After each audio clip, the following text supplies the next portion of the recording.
Welcome to Later in Life. I'm Bob Bullen. I had never met Julie before this conversation. Yeah, we had exchanged a few emails, and I knew a little bit about her story. And then we hit record to see where things went. And somehow, not terribly long after that, we were having a deeply serious discussion about General Hospital, the underappreciated art form that is the daytime soap opera, and why writing in third-person omniscient is apparently something you should only attempt if you enjoy making your life considerably harder. So naturally, we got along famously.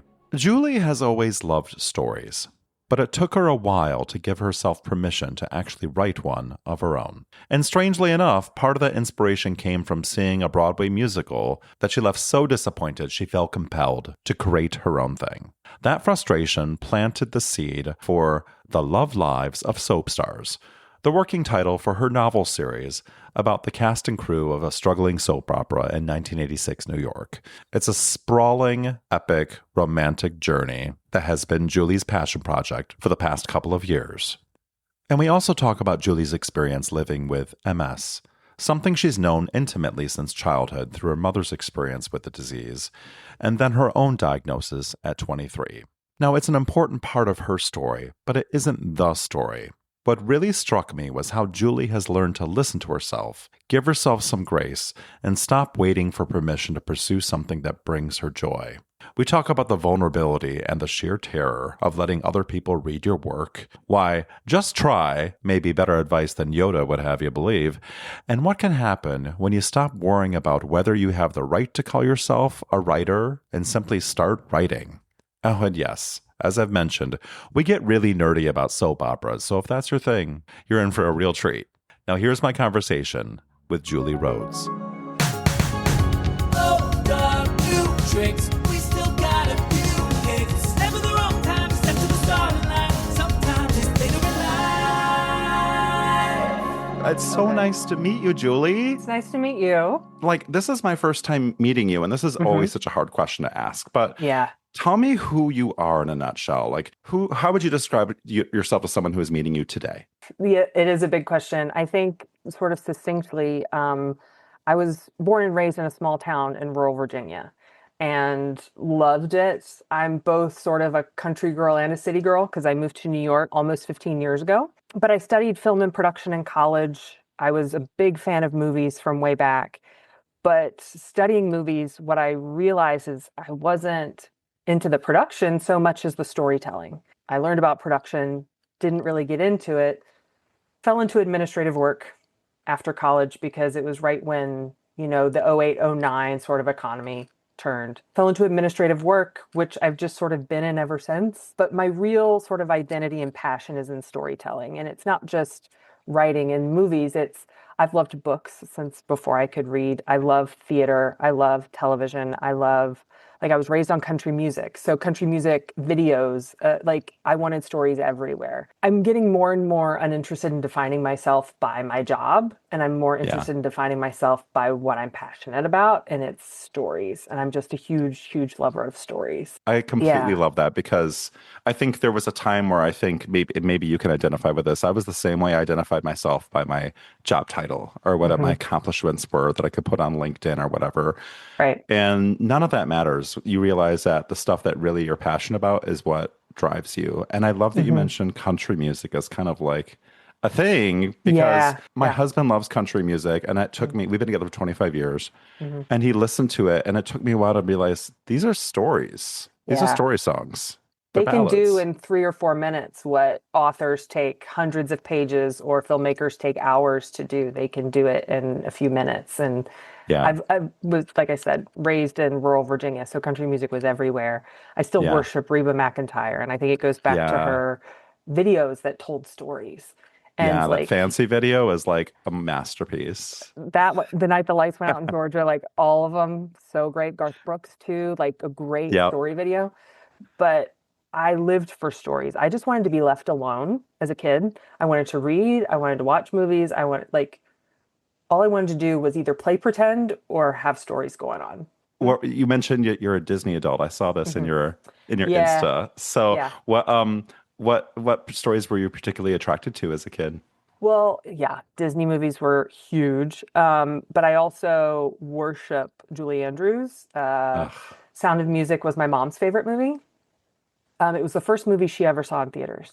And so she had a huge love for it. And I still remember being 3 or 4 years old and knowing that we had gotten her the VHS of it for Christmas and being so excited to give it to her because I knew she was going to be excited about it. But my sister and I have known and watched Sound of Music my whole life and Mary Poppins on top of it. So those were big for me. Of course, the fairy tales for Disney, but also I was big into like book-wise, Nancy Drew was huge. I loved Nancy Drew. I loved The American Girls, like historical fiction. I loved Roald Dahl with like the BFG and Matilda. Like I loved everything. There Mm, wasn't really, as a 90s kid, I was not into like the goosebumps and any sort of horror. That's sort of where I draw the line. But okay. generally speaking, I just want stories. And I didn't come to theater until I was older because I didn't have access to it growing up. Yeah. As far as my interests, it can be really anything. I can find anything in any genre that I'll, So you yeah. mentioned you grew up in Virginia, in rural Mhm. Virginia. What made you decide to move to New York City? Like, did you move directly to New York City from I, Virginia? Where there was like, you just ripped the Band-Aid off? yeah. So I went to college about 2 hours away from where I grew Okay. up. Small sort of public state school in Virginia called Radford University. It was near Virginia Tech. Back in the day, it was the women's college. And of course went co-ed eventually. Sort of a smaller public school. And so I lived away from home for a couple of years. But then I moved back home after I was there for about 2.5 years. And in that time, my mother, who'd had multiple sclerosis since I was 8, had a really significant relapse Hmm. and lost the ability to walk. And so there was that sort of her and my dad. My dad was her caregiver, a huge learning curve for that. But then I was diagnosed with MS the next Yeah. year. And so it was this huge transition period of my life. Chronic illness and diagnosis was a really messy emotional situation. And in that, I just sort of I refused to be a person who used it as an excuse to just exist, have a job just to have a job, and live somewhere just because you were born there. And I I always had this desire to live in New York. I've thought about it many times. I can't even locate when it started or how it started. A love of Sesame Street. I don't know if it goes back that Hmm. far of like just always being fascinated with New York and cabs and subways and theater and people. And I figured if I was going to move away from home, I might as well do it. Why Yeah. move to, Charlottesville or Richmond or DC when I could move to New York? And also, it's handy that it's like an Amtrak train ride away from home. It's not Yeah. like clear across the country. So I'm only Yeah. like a 6 hour train ride from home, which is manageable. But yeah, I wish I knew better why I picked New York. It was just sort of always in the back of my mind from the time I Did it was a live up to kid. the expectation when you got there? What were the things that surprised you the most when you Oh when my you gosh, came? Like the it's so ideal versus the different. reality. Yeah. Yeah, it's so different than you think. It's everything I wanted and more. New York has been very good to me. Yeah. I have met so many people since moving to New York that move here and it's not the right fit, so they move somewhere else. But then you get the people who move here and like me, like it just fits. Like something about it Yeah. just fits. I love public transportation. Like that's something I will always, I don't have a car anymore, which sometimes I miss, but most of the time I just really love having public transportation. I love walkable cities and I love the access it's given me, not just to theater, but to independent film theaters and Hmm. museums and sporting events and all of that. It's at my fingertips. Like really anything I could think of that I would want to do, I can do. And also, I was surprised maybe how, as an introvert, I can still thrive here because Yeah. I'm not the super social person who's going out at every happy hour and staying out late and going like I've never been that person even when I was younger. But because there's so many things that I'm comfortable doing on my own here. I find whenever I get a chance to go to New York, because I'm also a massive introvert, and Mhm. I find people think New York is like this high energy place where like it drains you. But for me, and yes, it does to some Mhm. degree. Mhm. But I find for myself, and it sounds like you find it as well, that you can kind of get lost in New York as like Yeah. as a solo traveler, as someone who wants to do things on your own. You can just kind of be in the sea of people and just be part of the crowd and go and experience an amazing theater event. I love seeing theater on my own as well. I love Mhm. being there to absorb it, not worry about what someone else thinks sitting next to me and how did you Yeah, think? And same. Yeah, yeah, I'm really bad at pretending I like things when I don't. So it's really nice not to not have the pressure of not enjoying something that somebody else really enjoyed and then Yeah. not wanting to like kill their high from it because I want them to Yeah. enjoy it. Or putting the Um, mask of like, yeah, that's great. yeah, because I'm sure they can read it. They can read it on my face. I do want to go back very quickly. I don't want to dwell on Hmm. this, but you Sure, mentioned your mother has MS and you have sure. MS. And Hmm. I love the fact that you mentioned when you got that diagnosis, which I Hmm. can only imagine was just a shock and a lot of baggage. Yeah. Um, you used it as a as kind of a jumping point for if not now, when, and Hmm. you didn't let it define you. Can you talk a little bit about that, what that was like, and how you pivoted to finding something that you used it as a way to kind of navigate your path forward? So my mother was diagnosed about the time I was 8. She had symptoms for a long time before the diagnosis, so I was young too, so I'm fuzzy on the Yeah. details. But hers was the kind that sort of got progressively worse as it went. Early on, she would have that relapsing remitting where she was fine and then a relapse, and then she was fine and then she would have a relapse. But then by the time I was maybe in high school, she just sort of progressively got worse, especially her mobility. And then that summer after I graduated from college, she lost the ability to walk. So I saw MS from a progressive point of view.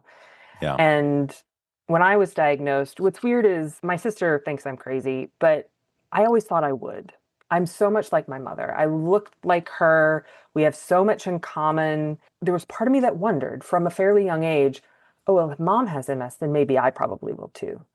Hmm. And so when it happened, I wasn't surprised. I woke up one morning experiencing some numbness and I was like, oh, okay. And I was only 23, which looking back, that's extremely young. But at the time, I felt like an adult, like, oh, okay, this is happening.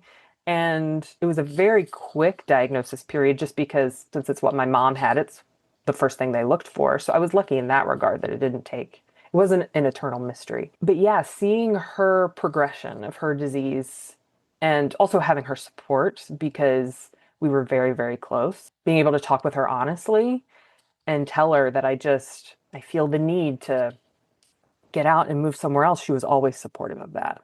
That's Um, beautiful.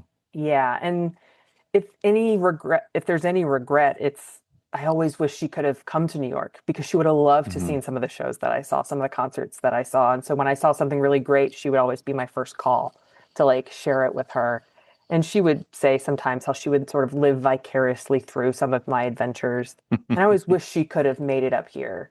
But it just wasn't in the cards. Yeah, since I was diagnosed, I've had one relapse, but knock wood, it's been a fairly manageable illness Hmm. so far.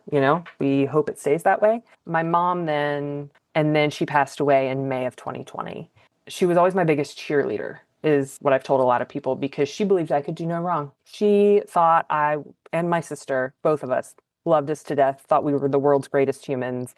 Just anything we could want or dream of doing, she thought we could do. And she was so proud of us and supportive of us. And losing her was huge. But because she was so sick for so long, there was a peace that came with it as well that is sometimes hard to talk to people about who have different experiences with losing their parents because my mom was ready. She was ready for a couple of Yeah. years. And Yeah. the fact that she was no longer in pain, I felt a weight lifted off my shoulders in a way. And I miss her Yeah. every day.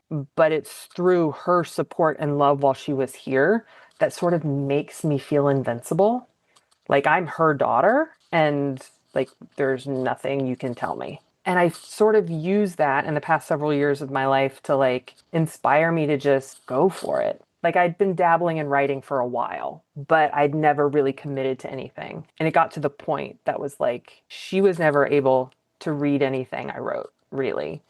Yeah. I would talk to her about things I was working on, and she was like, "Well, when can I read it?" And I'm like, when I was never comfortable sharing it with anybody until recently. But yeah, it was that belief from her, even when I did not believe in myself, that I don't know, it just landed on me one day. Like, just do it. Just do it. Talk about that moment because you Hmm. mentioned in your lovely note to me when you were talking Hmm. about your life about how you had, like you just mentioned, you've been dabbling in this for many years, kind of Hmm. doing some writing and some blogging about MS and other aspects and kind of fiction stuff Hmm. and also working a full-time job and then one day you were like, let's just do it. Let's Yeah. do this thing I've been putting off so long. What was it a particular moment? Was it just like an aha? What was that like for you when you decided to take the leap? What's funny is the story I'm writing, that it's the first one I've really dedicated myself to. It was born from a moment of frustration Hmm. because I went to go see the Broadway version of Tootsie on Broadway. I was so excited because I was walking in thinking it was going to take place on a soap opera set in the 1980s, and it didn't. And I just remember sitting, and I was so distracted by that that I couldn't enjoy it. I don't remember much about it otherwise. Like, I don't want to say if the show was good or bad or not because I just remember sitting there so angry that they set it in modern day Broadway and not on a soap opera set. And so the train ride home, I thought to myself, if somebody would write a TV show that was a soap opera on the set of a soap opera, I would watch the hell out of that. Like, that's what I wanted. I wanted like a soap opera on Broadway. Like, how fun would that be? And I didn't get it. And so I just wanted a story about a soap opera. I was craving it. And that was in 2019. Before you go any further, why soap? Because Yeah. we dove into your premise, but not Yeah. why soap operas? I know people love them. I have a Yeah. really good friend who has been Hmm. watching General Hospital since he was 14, and he's now my age, 46. Like Hmm. it's like part of his DNA. Was Yeah. that your story? Did your mom watch Sort them of. with you? My mom Yeah, did. Yeah. I yeah, from a young age I remember them being on, but I started watching them with her. It was General Hospital because it was on at 3 o'clock. So it was on when I got home from school. And I yeah. still remember some of those early days. I started watching them around 1999, so I would have been 12, almost 13. And I just became obsessed. Like I said, I love stories, right? And it's a story every day. Like every day you get another piece of, like, I was addicted to them because I love romance. I'm a hopeless romantic.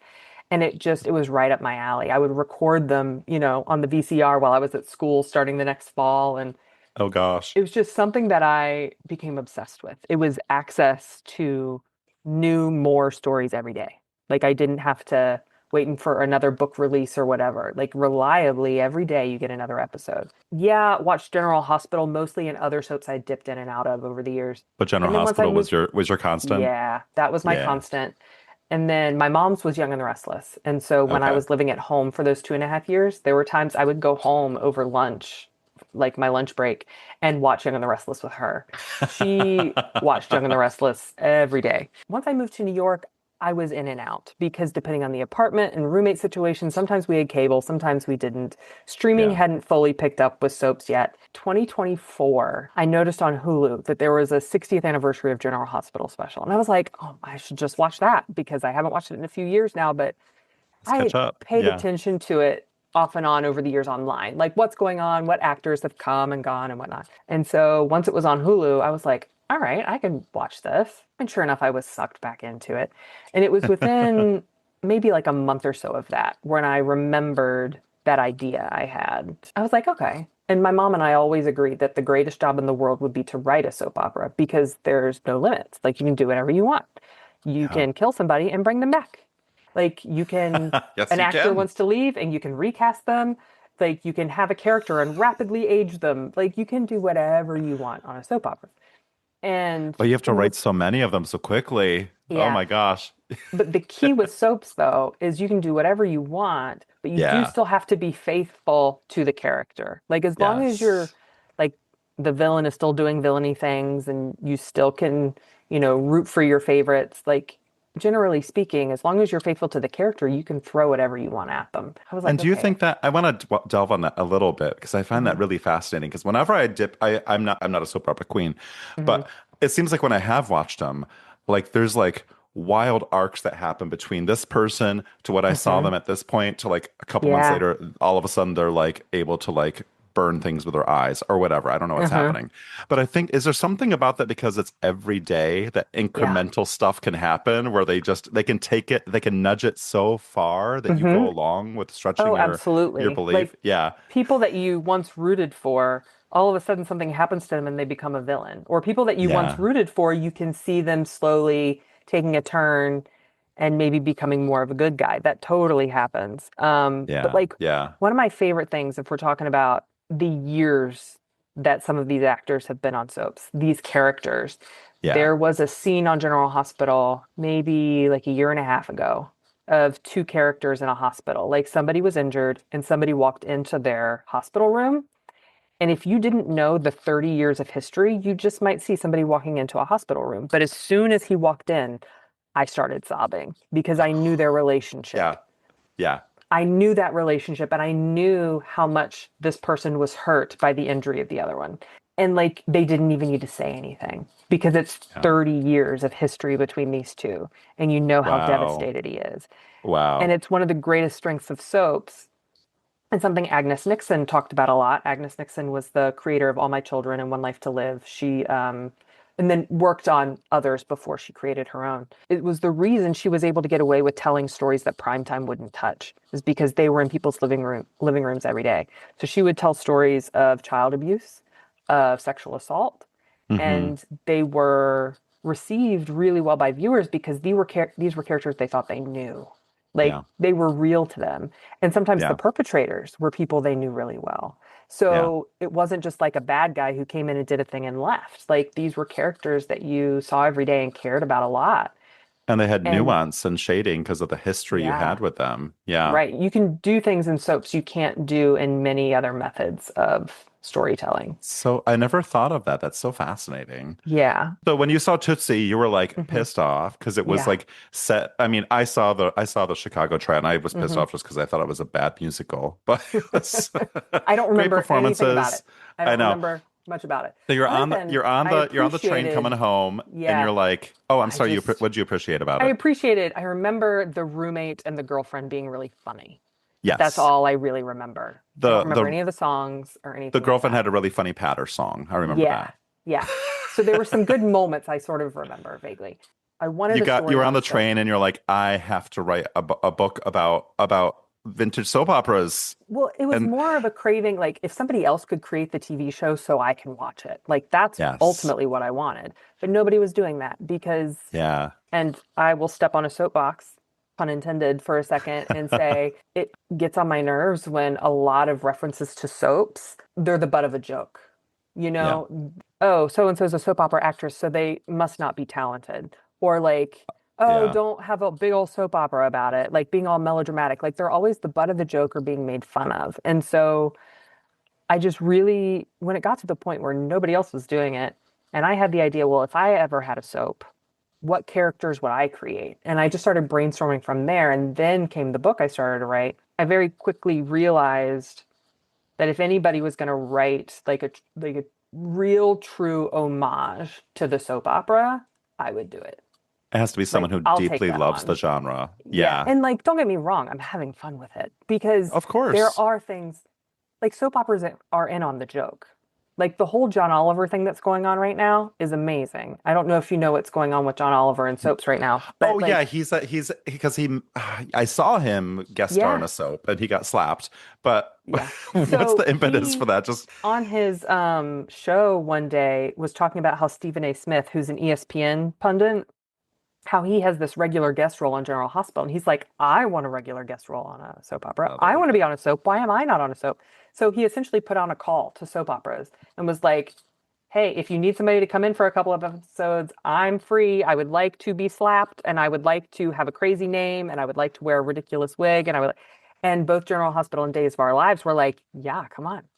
And they're having such fun with it and he's having such fun with it. So I love how soaps like they know their reputation and they own it, but they're also so much better than anybody gives them credit for. People who get their start in soap acting, Hmm. I think are some of the best actors because Hmm. they have to not only learn a ton of lines very quickly, they Yeah. have to make choices so quickly. They get like one or two takes and then they got to move. And Hmm. you got to make a choice and stick to it and own Yeah. it. And even if it's like a an over the top moment, you just have to go full throttle because you don't have Yeah. time. And if you can't Yeah. deliver, you're out. They will recast you in a minute. There's no really room for error on a soap opera.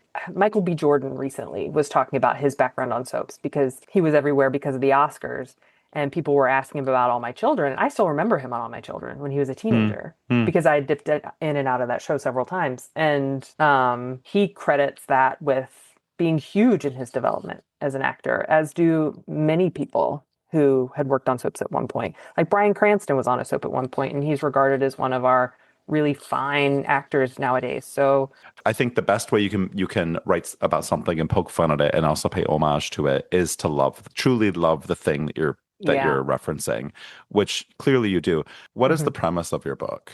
So, what I like to say is it's a soap opera on the set of a soap opera. It takes place in 1986 in New York City. There's a soap opera that's struggling. They've lost all the awards at the Daytime Emmys this year. Their ratings are going down and they're at risk of being canceled. So, all the cast and crew are trying to do what they can to make sure that doesn't happen, but they're busy falling in love with each other. So, it's like Grey's Anatomy, where it's about a hospital and the goings on at the hospital, but we're just really preoccupied with everybody's love lives. It's called The Love Lives of Soapstars, at least tentatively for right now. So it's like romance forward, but it's not a romance novel by genre because there's some pretty strict parameters around what you can call a romance novel in publishing. I've heard But my it's, friend writes romances yeah, and she gave me the lesson. I was like, oh my yeah, goodness. yeah. So it's lots of love stories and stuff, but I don't, it's historical fiction technically because we have to call the 80s historical fiction now, which is Oh boy. mildly upsetting. Yeah, it's essentially an ensemble piece. I also sort of compare it to like a Downton Abbey because like Downton Abbey, of course, a completely different era.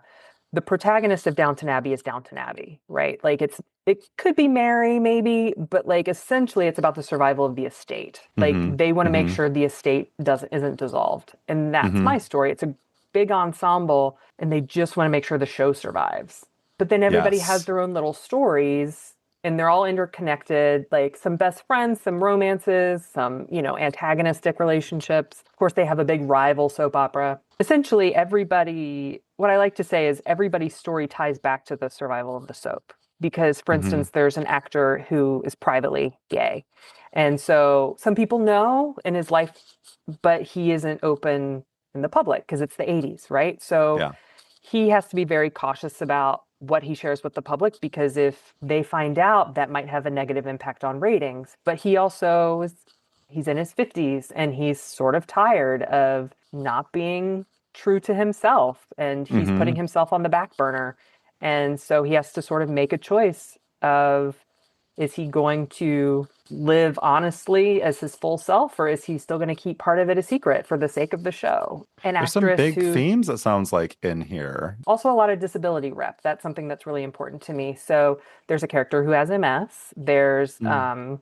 one of my favorites. His name's Charlie. He's a soap opera stud, so he's really dishy and like so beautiful, but he's neurodivergent because I was like, how do I make this obvious soap opera hunk like really interesting? And I was like, well, what if we have a neurodivergent character? But also in the 80s, it's sort of like undiagnosed neurodivergence. And then Sure. Yeah. there's a character who, Vietnam War veteran and an amputee.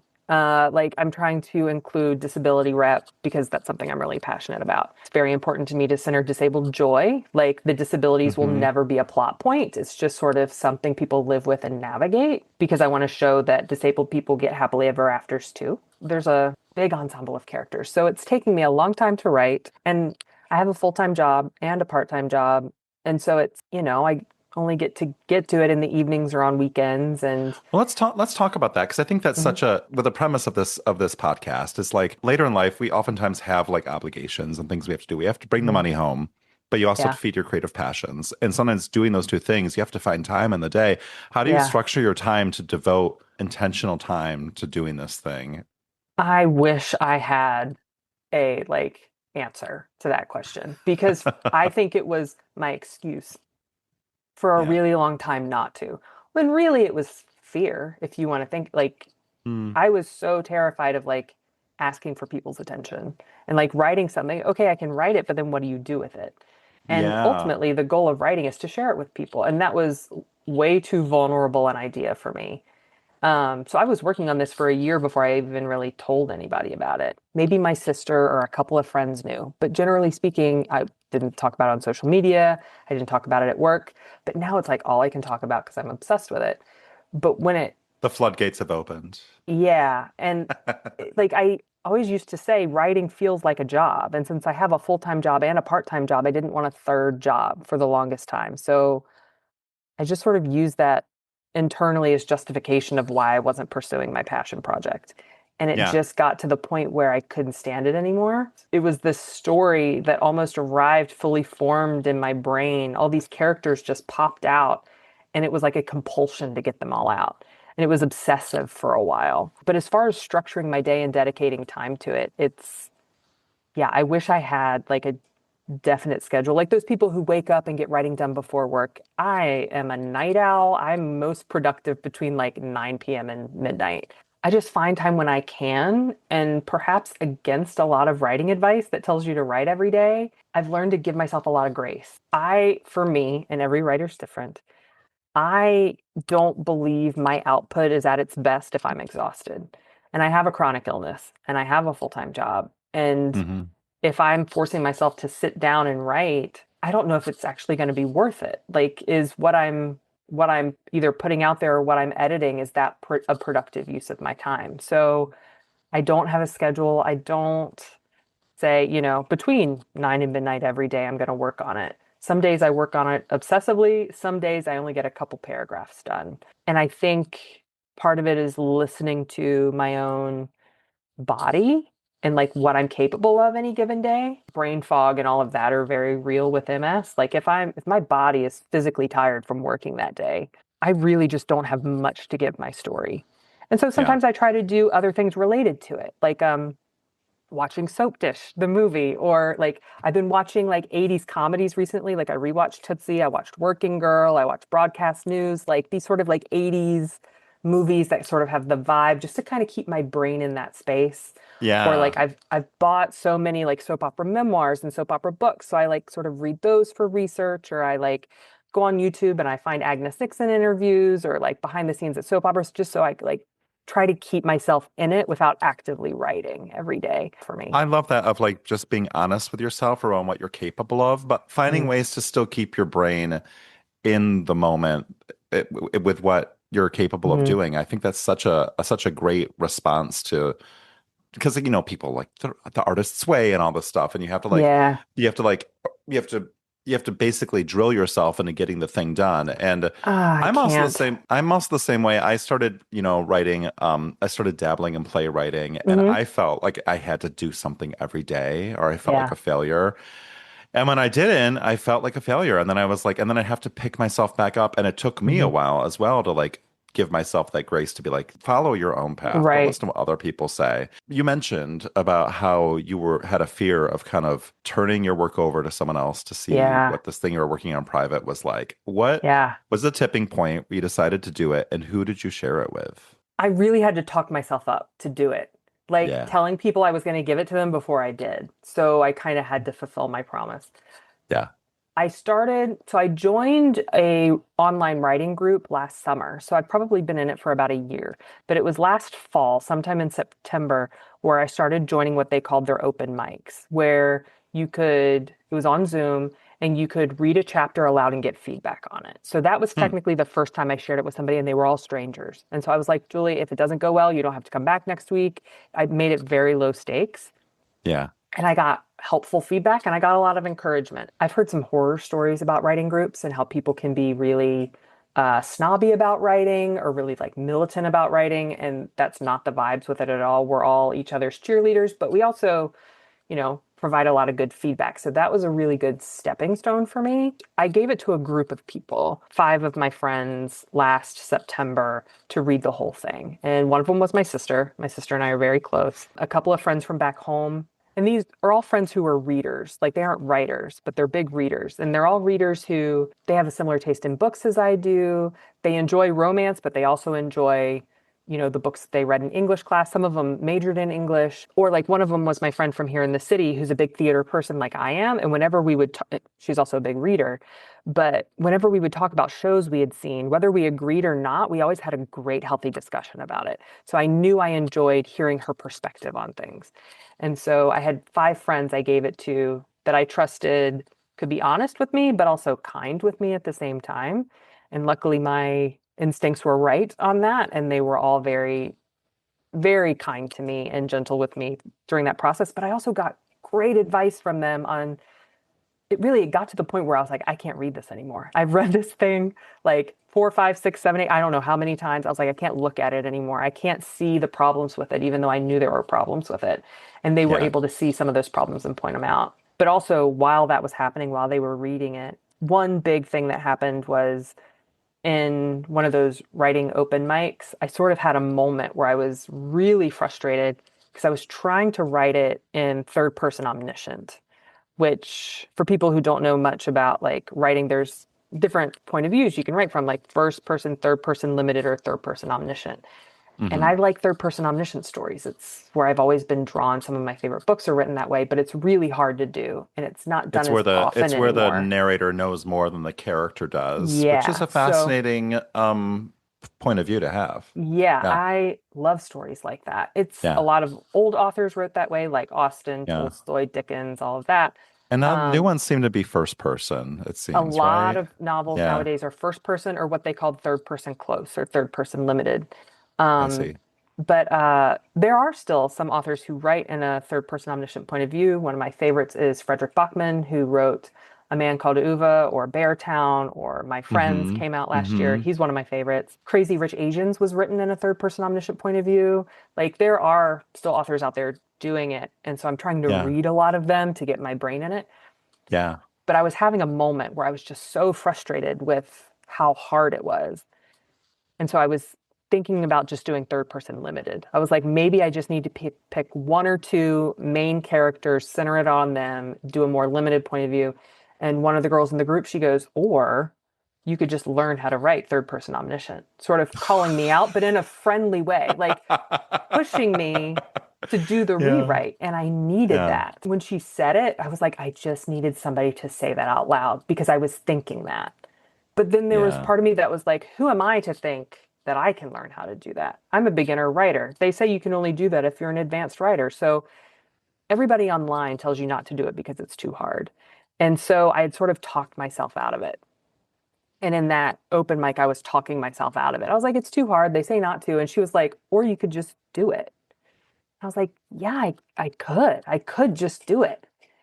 And so I did a whole rewrite, and I've been working on this rewrite for the past year. And So when you for the rewrite something that you've already written, do you already have, because I've never written a book before and I have so Mhm. many questions about it. Like and I know there's many ways it could probably come together, but Mhm. did you already have the story framework figured out, like what the beats were going to be and how it was going to end? So this also sort of working against me. It's the first Yeah. book in a series, and it sort of unashamedly Oh, ends on a okay. cliffhanger. So I like see. ultimately, it's acts one and two of a story. It's not real, there's Okay. no real third act in it, which I think a lot of publishers and editors are going to have a hard time with. So I'll probably end up self-publishing, which is fine. I've made peace with it. Yeah, I essentially had the whole thing, like all the series mapped out, but then I like sort of had this chunk that I wanted in this Right. novel. Yeah, yeah. So I'd written it, and all my friends who read it, like they said it made sense. Like there was still an arc, even though it didn't completely resolve. There's each character has an arc, the story has an arc. It comes to a natural pause of sorts. Like I kind of want it to be like the end of a season of television, like Yeah. where some arcs come to a close, but some are left, open. And then a Um, big thing happens to get you wanting to go to the next one. yeah, yeah, yeah. Yeah. Yeah. And if anything, the feedback has been that they want more cliffhangers. I'm like, yes, okay. I have people who understand what I'm doing.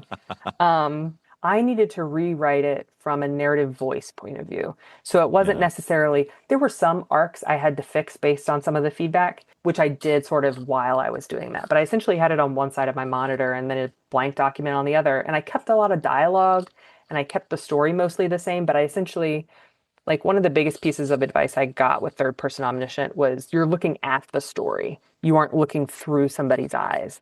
So just making sure when I Mm. was writing it, it was from the point of view of somebody who was looking at it from outside of it, not ever looking at the story through the perspective of who is in the scene and looking at it as more of a focus versus a point of view. Like who's the camera focusing on right now and what is the camera seeing? So that Yeah. was a huge process, took me several months, and now I've been editing it for many more months, and I'm just getting to the point where I think it's almost ready to give to another group of people to read. For me, at least, it's a very long process. So what are the things, because you mentioned like the narrative focus was has been a challenge, and just learning how to write a book is Mhm. a series of a book has been a challenge. What have you loved the most about it? Oh, I definitely took the advice when they say, write the book you want to read, because Yes. there are times, and I feel like it's almost embarrassing to say, I'll just go back and read it for fun because I love I it. love that.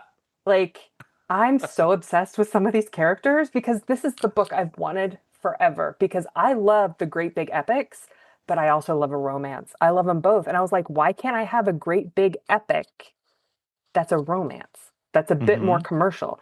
For me, one of the most comparable books would be like Crazy Rich Asians, which the movie's great, but the book has such a bigger scope. Like there's a huge family tree at the beginning, and there's different perspectives going on throughout. It's not all through Rachel's perspective. So you have some of the cousins and things like that. And it's just such a big scale and a big story with all these different people, but it's a very commercial sort of hook and it's a very accessible story. And that was sort of my motivation. And so, honestly, sometimes my favorite thing about it is just the fact that the story exists now. And it's the story I've wanted and haven't been able to find. I also, unfortunately, I've learned editing works, which is really annoying because it's takes so long. And so when they say writing is editing, it's true. Like sometimes you just have to Yeah. get a whole bunch of stuff out there so you have something to work with. And editing has been more fun than I thought it was because I can see it getting better. Like Yeah. when I rewrite a sentence and I was like, oh, even now I understand this character a little more than I did before. Do you And find it, as you're writing, and I found this in my limited experience of writing my plays, have you ever found yourself an experience where you're writing and a character says something to you that you weren't expecting? yeah, Like, and you're like, what is happening? I wasn't expecting it to go this way, but all of a sudden I see my fingers type and I'm like, oh, that's interesting. It yeah, sounds definitely. strange until it happens to you. And you're like, Yeah. okay. Sometimes their dialogue is coming from them. And then I go in and edit it later to make sure it's a little more, I can be a bit wordy. And so sometimes I have to make my sentence a little more concise. Sometimes they start reacting to things and I'm like, oh, I guess that's how they would react in this situation. Yeah, because One you've of my, lived with them for so long. Yeah. yeah, one of my favorite things that happened though is when I finished my first draft and I read it all the way through, I realized I was missing a character. And all of a sudden, I like to say, she poked her head out of her dressing room and was like, hello, did you forget about me? And I was like, oh my God. Every soap opera has a matriarch. I don't have a matriarch. I need a matriarch. And so Jean was just there. All of a sudden, she was just there. And I had to write her into the next draft because she wasn't even there. It's all of a sudden, I was like, oh, Jean, I didn't even write her. And so Hmm. one of my favorite analogies is like, I feel like I'm excavating the story. Like the story existed. It was like these dinosaur bones in the earth. And I found a tooth. And I started digging around the tooth, and all of a sudden there's the whole skull. And then I keep digging a little more, and the rest is there. And it just keeps like appearing to me, and I'm just excavating it out of the earth. Like that's how it feels like it's coming to me. It's the best way I can describe it. It feels like it's already there. And you also mentioned about how you feel like your health has improved in a way. Yeah. Can you talk a little bit about what that's been like Yeah. from like a physiological standpoint? Yeah. So over the years, both because of my health, my mom's health issues, my dad went through a period of time when he had some health issues going on.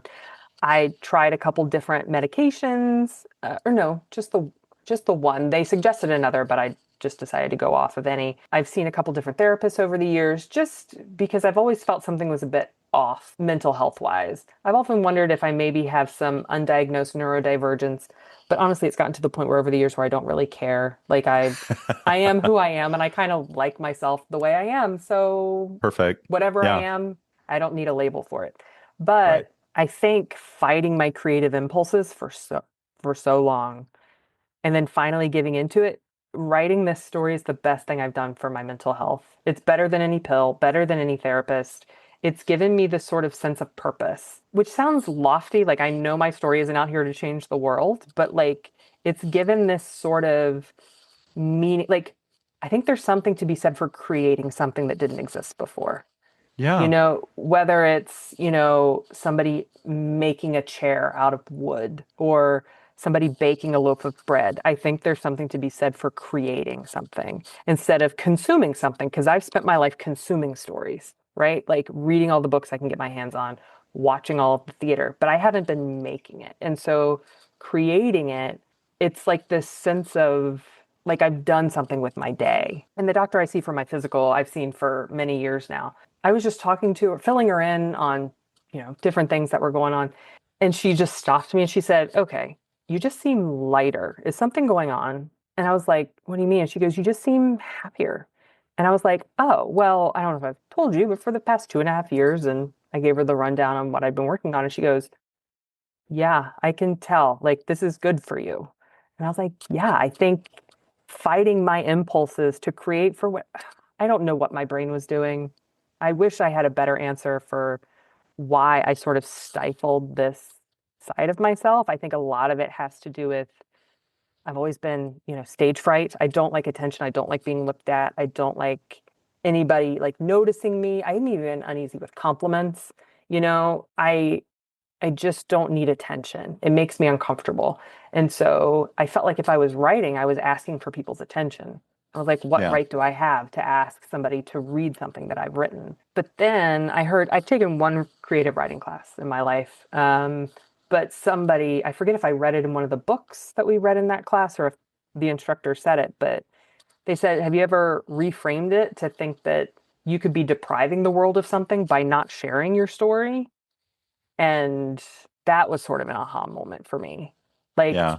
even if there's only one person out there who might read it and enjoy it, Yeah. maybe that's worth it then. It was sort of this very slow process of all of these puzzle pieces fitting together and finally getting me to the point where I could talk about wanting to be a writer and not feel embarrassed about it.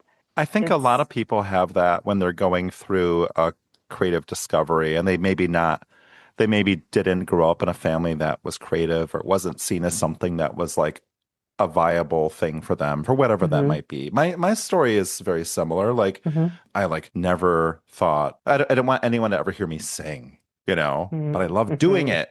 Yeah. And then it felt so selfish to do it. It felt like Yeah. cringe. I guess the kids would say cringe. And then you just kind of, but then you realize, wait a second. You're standing in your own damn way, and life is too damn hmm short to like wait Yeah. for like permission to do the thing that you want to do. I've always sort of had this fear of bothering people.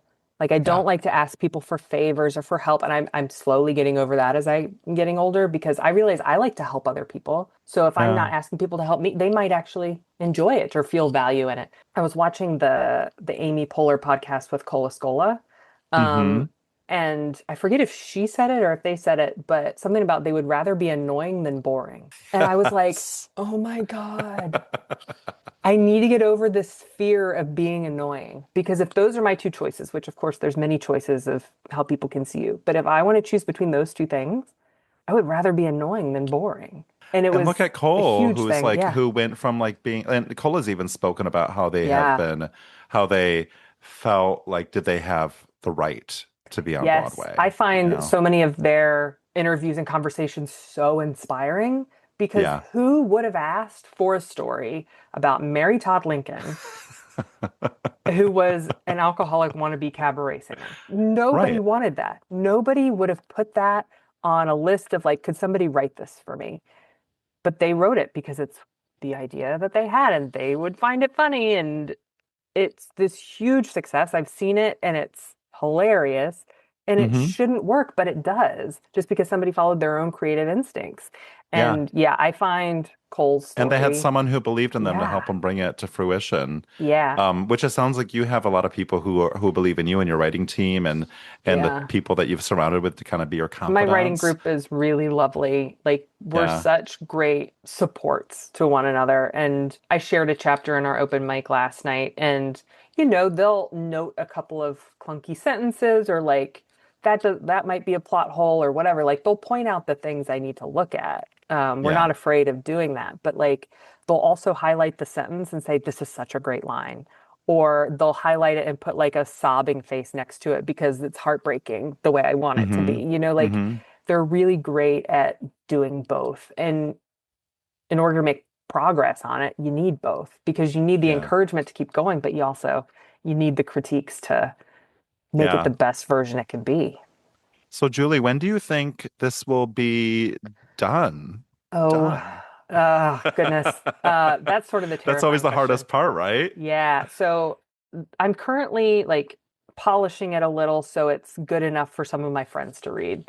And then after that, based on the feedback I get, I'll see how much more work I need to do. And then after that, so when it comes to publishing, you can, obviously do the traditional publishing route, or you can start self-publishing is much more accessible these days.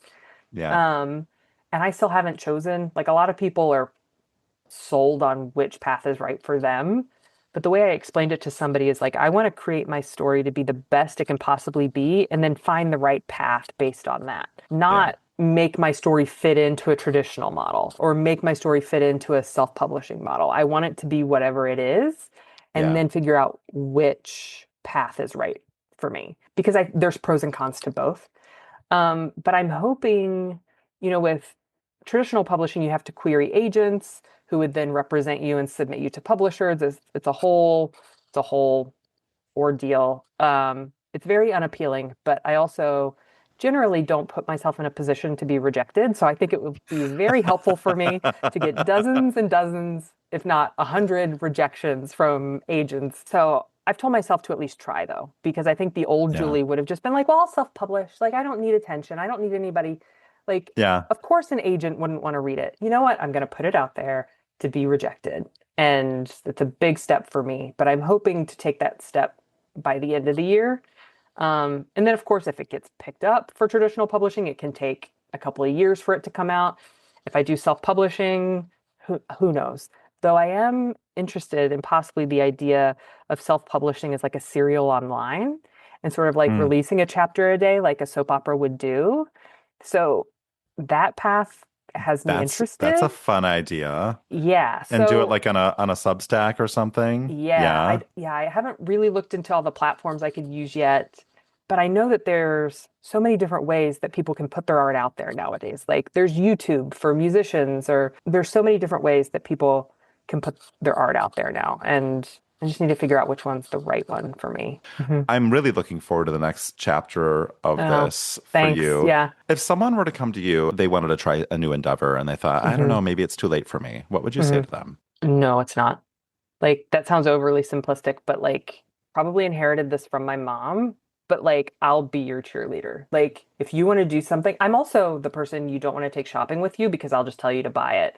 So if you come to me with an idea of something you want to do and I'm like, "Well, yeah, as long as it's not something ridiculous like jumping off a skyscraper." I get ridiculously excited when people tell me that their kids are trying things. Like, yeah, the later in life stuff too, but I love when kids are Yeah. trying I want everybody to try new things. And like Yeah. ignore your age. Like you don't have to commit to it. You can just try it Yeah. and see where it leads you. I want everybody to explore their creative selves because it's been so good for me from a mental health standpoint. So I can see the benefit that it would be to somebody else. One of my most hated quotes I've ever heard is from Star Wars, where it's like the do or do not, there is no try. I hate that saying. Yeah. It's a Yoda saying that people quote all the time, and I've always hated it. There's something to be said for trying. And I think Yeah. trying is a really, really brave thing to do, no matter what it is. I'm so We'll excited for see. you. Thank you. Well, Julie, it was lovely meeting you, and please take You care. too. All All right. right. Take care. Bye. Bye. Thank you for listening to Later in Life. I hope you enjoyed this conversation. If you want to follow Julie's writing journey, she recently created an Instagram, which I've linked in the show notes of this episode. Later in Life is hosted, produced, and edited by me, Bob Bullen. Theme music by Rocky Patera. Cover art by Rachel Joyce. If you like what you're hearing, please consider giving us a rating and a review on Apple Podcasts. And if you have a story to tell, please reach out to me. My DMs are always open, and you can email me at thebroadwaybob@gmail.com. And remember, it's never too late.